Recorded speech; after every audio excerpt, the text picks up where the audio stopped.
নির্বাচন কমিশনে আছেন সহকর্মী কাউসারা চৌধুরী কুমু। বিস্তারিত জানতে চলে যাচ্ছি তার কাছে।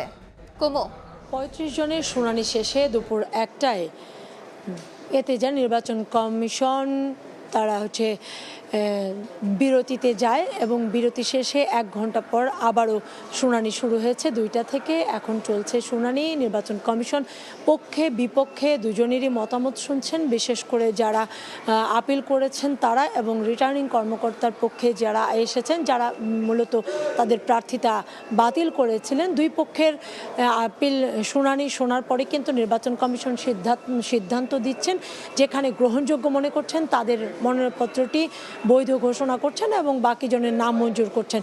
অর্থাৎ কমিশন তাদের কাজটি করে যাচ্ছেন। তবে বড় দুইটি দলের পক্ষ থেকে এসে কিন্তু অভিযোগ করেছে যে নির্বাচন কমিশন নিরপেক্ষতা রাখছে না, তাদের নিরপেক্ষতা রাখছে না মাঠ পর্যায়েও সকলের জন্য যে সমান সুযোগ সৃষ্টি করা, যেটি বারবার বলে আসছে নির্বাচন কমিশন, সেখানে কিছুটা ভাটা পড়েছে।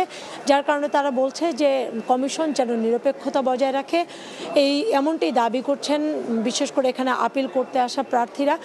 গত 2 দিনে যদি আমরা বলি, আজকে যেহেতু আপিলের 3 দিন শুনানির 3 দিন চলছে, এই 3 দিনের মধ্যে গত 2 দিনে কিন্তু 140 জনের শুনানি হয়েছে। 140 জনের মধ্যে 110 জনেরই প্রার্থিতা ফিরে পেয়েছে প্রার্থীরা এবং বাকি জন যেগুলো প্রায় 30টির মতো মনোনয়নপত্র ছিল, এর মধ্যে কিছু অবৈধ ঘোষণা করেছেন। অর্থাৎ তাদের সুযোগ রয়েছে আদালতের দ্বারস্থ হওয়ার। তারা হয়তো অনেকে আদালতে যাবেন এবং অনেকে বলছেন যে তারা আর আদালতে যাবেন না, এখান থেকে শেষ করে দিয়েছেন।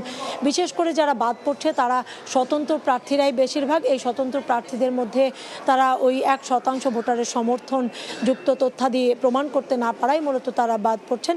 এখন পর্যন্ত নির্বাচন কমিশনে এই ছিল আমার কাছে সবশেষ তথ্য।